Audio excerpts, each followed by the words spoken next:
Majer ubačaj i skok Kucke, šut Brozović, gol! Gol, gol, gol, gol, gol! Brozović, sjela je jedna napokon, 86. minuta, otvorio je utakmicu sa dva udarca koji su otišli daleko od okvira gola, ali Broz, Epik Brozo ga je ovdje stavio i metnuo.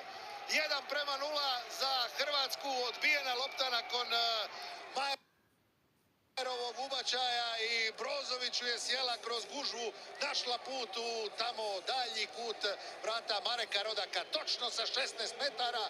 Svi su se izmaknuli, tamo je, čini mi se, najviše smetao Vida, ali se uspio izviti da ne zapriječi put toj lopti. Hrvatska je povela u finišu 1:0. Marcelo Brozović u svojoj 65. utakmici za reprezentaciju zabija 7. gol.